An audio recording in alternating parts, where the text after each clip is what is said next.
I've given a name to my pain. Mysterious figure And it who is seems Batman. to appear and disappear at will.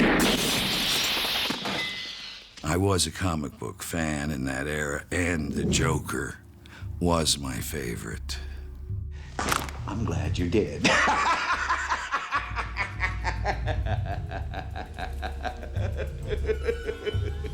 Jack Nicholson. I'm glad you did. He is of the piece. He is seamlessly into it. He is Grand Guignol. Come on, Jack, let's go! And he doesn't make a false step. With the whole bravura performance, he is part of that magical, dark piece.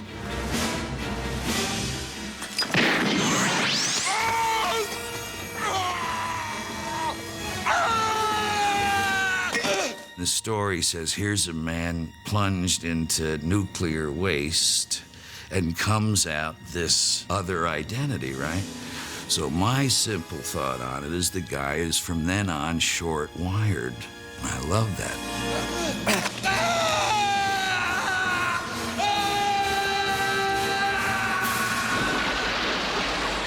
People have said to me, did I feel nervous about taking on a task where you were going to produce some work that was going to be viewed in such detail and analysed in such detail? I had an initial nervousness about what Jack Nicholson was going to be like, but that's largely because you're going to be nervous about any actor who you might have to spend 3 or 4 months with. No one had worked en masse in the movies in a very long time. And of all characters to whom these ideas might apply, just academically, the Joker is one of them. My attitude was very practical. It was, if you have somebody of that caliber, they'll have a 12-hour turnaround. You've got to do the makeup in under 2 hours, whatever it is. You have to have a practical approach to how you would do a character like that. I saw my job very much as whatever this guy turns up with, I'll be augmenting. And I think in the first discussions, Tim's view was exactly that, you know, that we would see where we went. And he didn't dismiss any approach at all at that stage. He was very open. It's like when certain actors say, I'll find my character when I find his wardrobe, you know? It's like, and I kind of understand that. It's deeper than just a surface thing. With someone like the Joker, you have a childhood image in your head. White-faced guy, green hair, manic smile. But beyond that, when somebody actually confronts you with the issue of, OK, you're actually going to do it, I've got to give him a ridiculous smile, I've got to paint him white, I've got to give him green hair, but I mustn't dilute Jack Nicholson at all. And that was really the hard part of the brief. He did have the final say. I did have a very early meeting before anything happened with Nick. Creatively, it was very specific. You know, in other words, I wanted to get something more of the elongation. You know, when you look at the drawings, his hair is not bright green, you almost see it as a lighting effect. You know, you're at the beginning, everything's always brand new at a movie, and Tim was feeling that this would come through the lighting, that it wasn't too bright, too green, more of a Clarabelle than a Joker, you know. And I said, oh, you know, Tim, look, you know, I don't agree with that. You don't want that level of clowning. Don't worry, I'll try to be humorous. He is the Joker and funny. And we did the test on the wig, and immediately he saw too bright.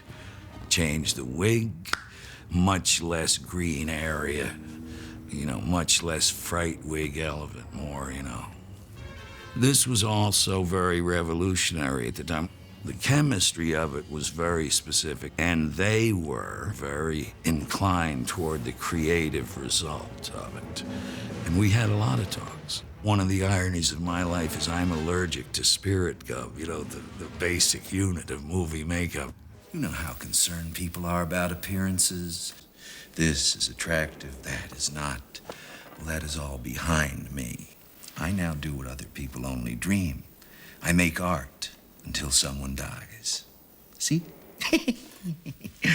I did one life cast as you would normally, with his face just relaxed in a normal position, and one cast where I asked him to pull the most extreme grin that he could pull, which was quite extreme.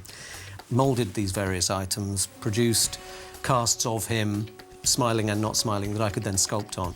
So I then went back and started trying to sculpt a smile that was always there, but needed him to smile behind it to take it to the full extent. And then sort of stood back from them, painted them, and sort of looked at them and thought, well, what do I think? At what point in this row of faces do I lose Nicholson? Because anything beyond that point where I lose him, I should just dismiss now. Because if you're doing a prosthetic makeup, you're gluing bits on somebody's face. And wherever you glue those bits, you are camouflaging the performer. You know, he's got to sell through it. You'll never believe what happened to me today. The actor is now effectively masked. You've created a different person on the front, and he has to discover whether that works or not. By putting on a mask somehow it can be quite liberating as an actor and have things that come out of you that you wouldn't ordinarily have if you were just acting without anything over your face. Something comes through from the subconscious that might not come through without that. And I think that's true, and it's interesting, and it's fun to watch that happen. Have you shipped 1 million of those things? Yes, sir. Ship them all! We're gonna take them out a whole new door! He had to have makeup on and take it off and get down to a second layer of makeup. This is a scientific problem. The Joker paints himself flesh-coloured to hide the fact that he's been stained white. And then you read that he wipes at his face and all the brown comes off, and revealing the white Joker underneath. And you think, how the hell do you do that? We'd paint him with the product we use all the time, which we call Pax paint, which is basically an acrylic adhesive that is mixed with paints. And then we put food-grade silicone oil all over his face. And silicone oil has the property of nothing sticks to it. We then stippled with the sponge a very weak, flesh-coloured base coat of grease paint, which was literally sitting on the oil, so it was quite a paint put on, and he couldn't touch it. And then we airbrushed and painted shading into that. What's with that stupid grin? Life's been good to me. He could then do the scene, and if he had a handkerchief that had been soaked in isopropyl alcohol, he could wipe it, and it would strip everything off, but it would leave the Pax paint job underneath, and it worked. Had you ever heard of the healing power of laughter? The makeup, the costuming.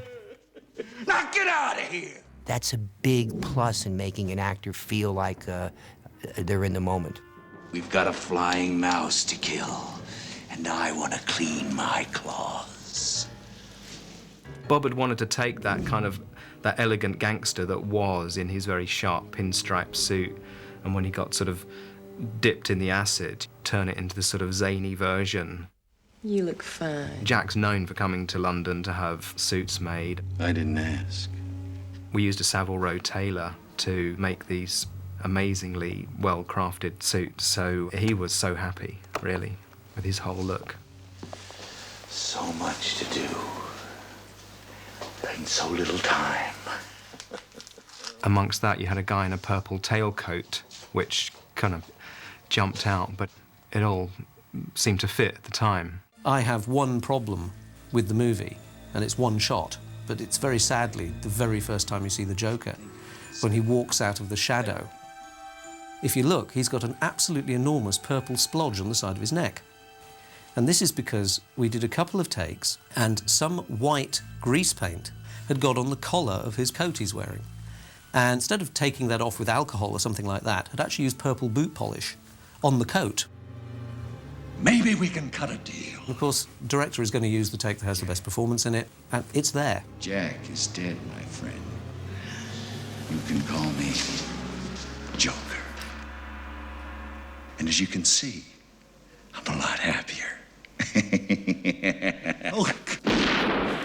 I regard it as very much a focal point in my career to have the ability to do something without lots of people interfering. I only had to satisfy Tim and Jack. Normally in a studio movie, everybody has an opinion, and usually things get diluted. On this occasion, it was like I did what I wanted to do, I provided what they wanted, and it worked. When I meet a kid now, however many years later, their parent always introduces me as, this is Jack Nicholson, the Joker, they still go off on it,